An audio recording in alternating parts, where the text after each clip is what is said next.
provocative, though. Right. Our next guest comes to us today from New York City.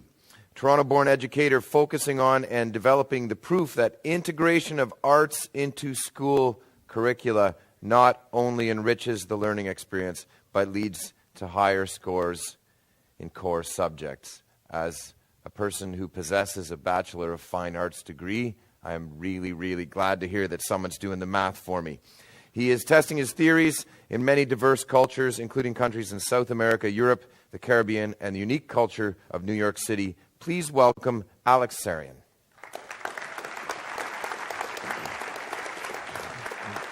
Thank you.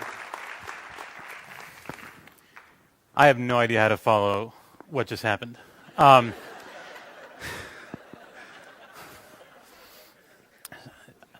Anyways, when I graduated from St. Andrew's Scott School, it's an IB school in Argentina, there was this voice in my head that kept on repeating itself and saying, do with your life whatever it is that you want, just please don't suck at it.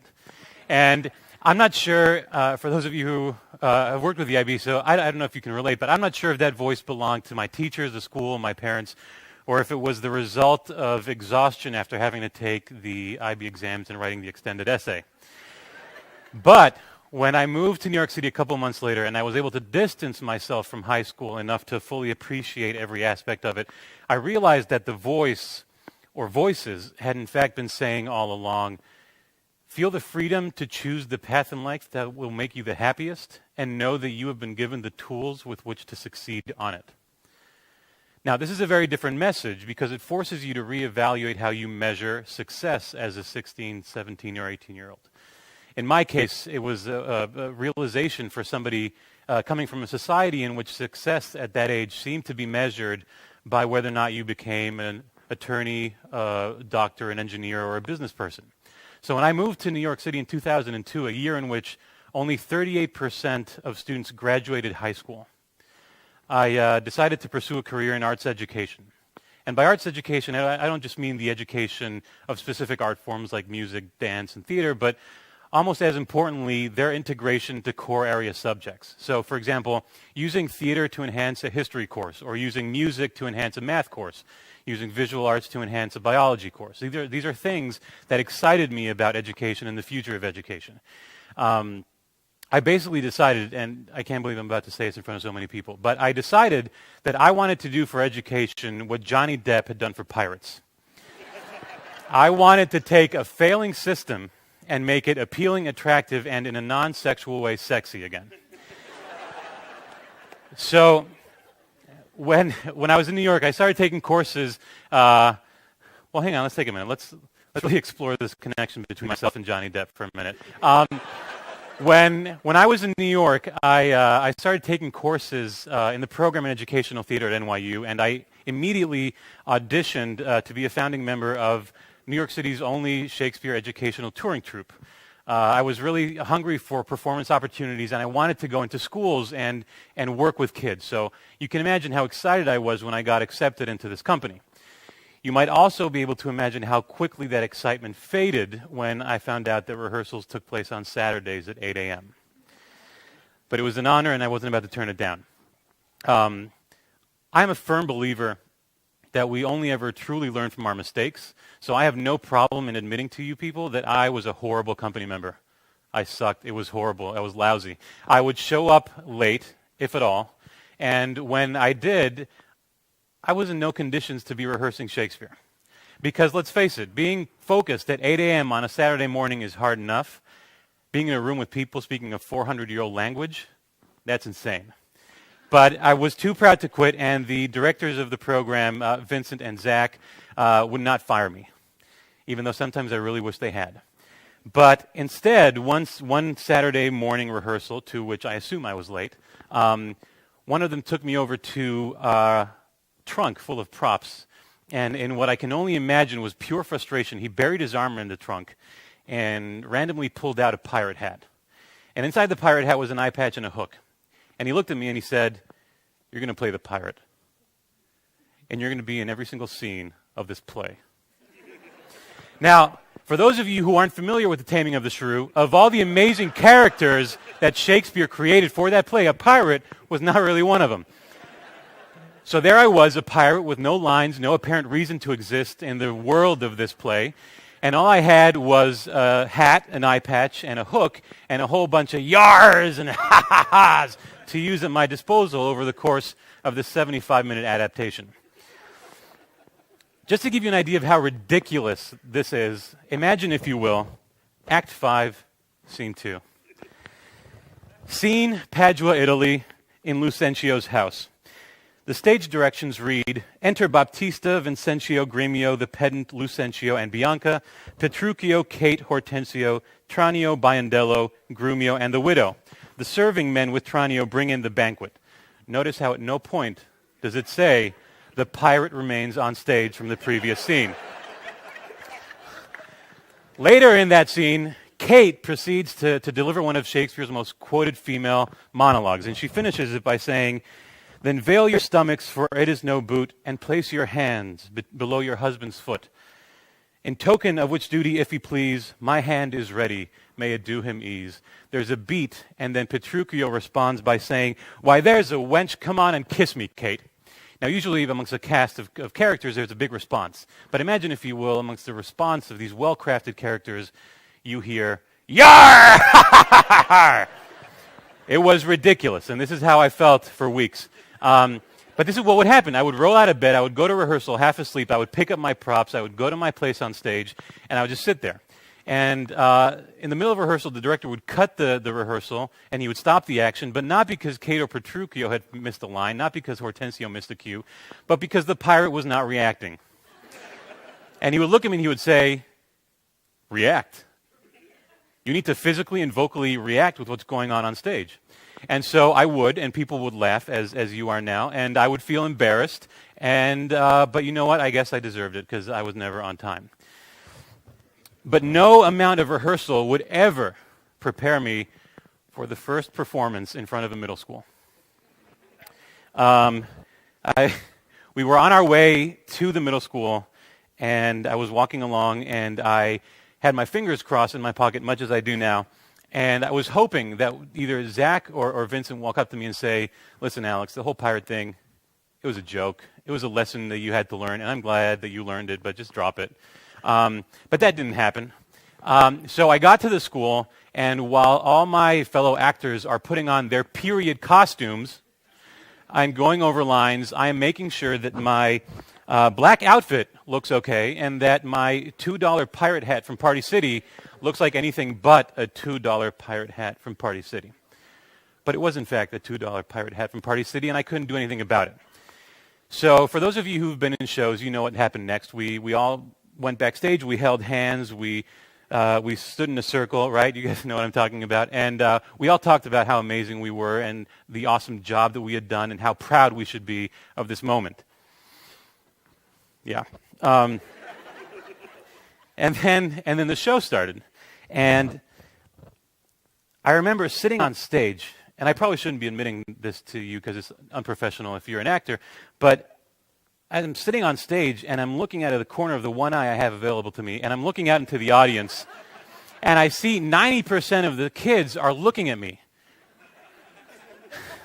Instead of looking at the real characters on stage for what was probably the most pivotal scene in the play.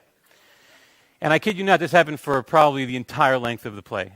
Just kids looking at me and laughing. My next memory is sitting on stage with the actors and the director, and we're having a talkback session with the students and their teachers. And you could tell that the student questions had been, they had been pre-approved and planted, and they had been polished for politeness. But something that was a little harder to pick up on at the time was this growing sense of anger amongst the adults. And it wasn't until 10 minutes into the Q&A when the teacher finally said, "Where do you people get off lying to our students and making a mockery of classical theater?" I mean, understandably so. And one at a time, the adults raised their hands and shared their concern about this. And one at a time, the aggression was directed at me. There wasn't a pirate in The Taming of the Shrew. Why are you guys misrepresenting what happened? And why are you butchering Shakespeare? And so on and so forth. And this happened for a while. And what I wanted to do, I just wanted to crawl under a rock and cry. Instead, I just closed my eyes, and the first image that popped into my head were the kids that were looking at me during the show. And I realized they weren't looking at me in disgust or in anger the way that the adults were now. They were looking at me in anticipation. They were looking at the pirate to help make sense of the play. And I realized that by looking at the pirate, they were looking at the show through his eyes. And if the pirate understood what was going on, that gave them a channel to understand along with them. So I realized, I mean, it had nothing to do with me, but I realized that the pirate had inadvertently gone from being the biggest mistake I'd ever made to this educational tool that was bridging the massive gap between 400-year-old dramatic literature and 12-year-olds. So once I made this realization, once it clicked in my mind, I gained all the courage I could. I took off my eye patch, I looked at the teacher, and I said, "You should be thanking the pirate." You should be thanking the pirate because the pirate creatively contextualized concepts that your students may have otherwise not have understood. Now I'm going to repeat that phrase because it's a mouthful. It's a mouthful. The pirate creatively contextualized concepts. Now this phrase is important to me and the work that I do, and I'll unpack it and I'll try to figure out why. But right now, there's a global trend in education in which curriculum design is moving away from fact-based curriculum into a concept-based curriculum. Meaning, for example, that in the near future, students might no longer learn about the Holocaust in the way that they do now. In order to learn about the Holocaust, maybe in the future you might have to learn about the concept of empathy first, and then about the Holocaust. So I'd like to talk about this example of using empathy as an in to discussing the Holocaust. When students understand what empathy means to them in the context of their own lives, once they figure out where they can find it and where they can't and why not, then that's when they can use this lens to create meaningful and engaging connections to historical context, like in this case, the Holocaust. Now, this is an exciting educational model, but it'll create a lot of, it'll be challenging, and it'll be creating a lot of new gaps. And in education, we love talking about gaps and what we're going to do to bridge them. But in this case, the gap that we need to look out for is the gap between themes and their practical applications. So in this case, the distance between empathy and the Holocaust. And the more, it's ironic because the more abstractual the curriculum is, the further away it'll be from the realities to which it can be applied. But this is also what's so exciting about education is that soon education will take place in that gray area between ideas and reality. And you might be wondering right now, what happened to the pirate? What does creativity have to do with any of this? Creativity needs to be at the center of this process. Because the reality is, we don't know what realities are out there for today's students. A generation ago, students were being welcomed into a much more secure and a much more secure world. But the last time I checked, the definition, the very basic definition of education still reads, the process of preparing oneself and others for a mature life. The very basic definition. So my question is, how do we prepare students for a mature life in the 21st century when we have economic and social models that are threatening the way we live, whether it's an economic crisis or gay bullying? And the answer is, I don't know. I don't have an answer. I don't think there is an answer. But what I do know is that students in this room today have to create an answer. And that's why creativity is so important. And that's why we need to acknowledge the importance of creativity. But in order to do that, we need to first find creativity because it's getting harder and harder to find.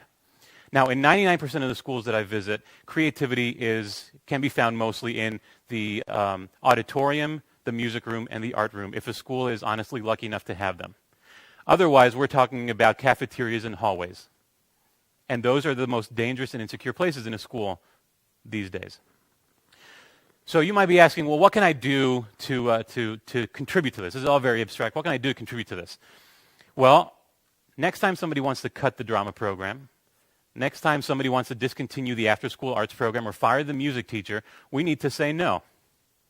And we need to say no. We can say no for a variety of reasons, including some research that's out there that proves that if a student takes 4 years of arts instruction, their scores, their SAT scores, are 58 points above average for verbal and 38 points above average for math. So there's research out there that proves this.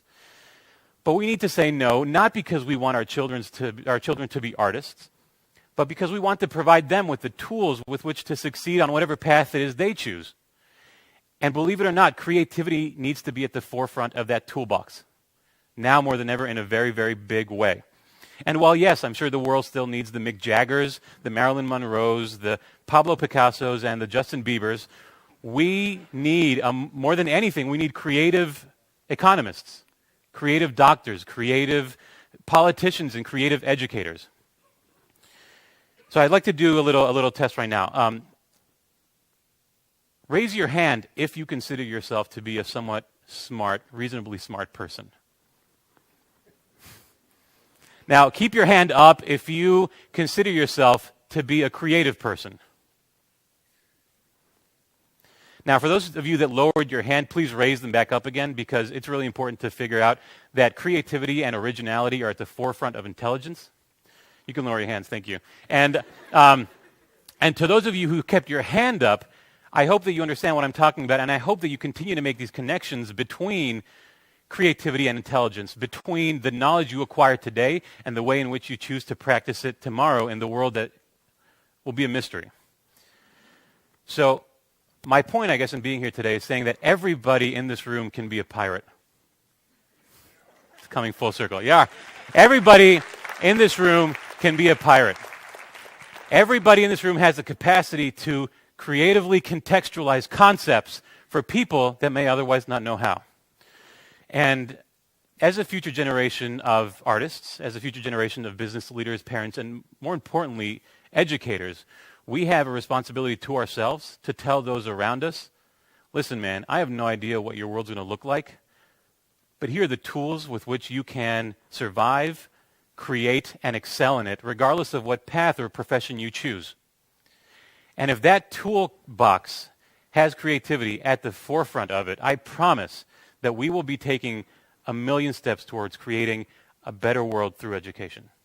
Thank you very much.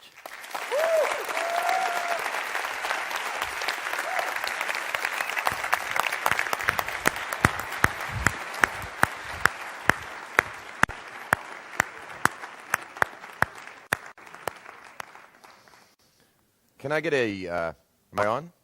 Check, check, check, check. Can I get a yar? It's fantastic. Thank you so much. Our next guest describes himself as a car evangelist, and he has some ideas to share about the next generation of automobile dashboards.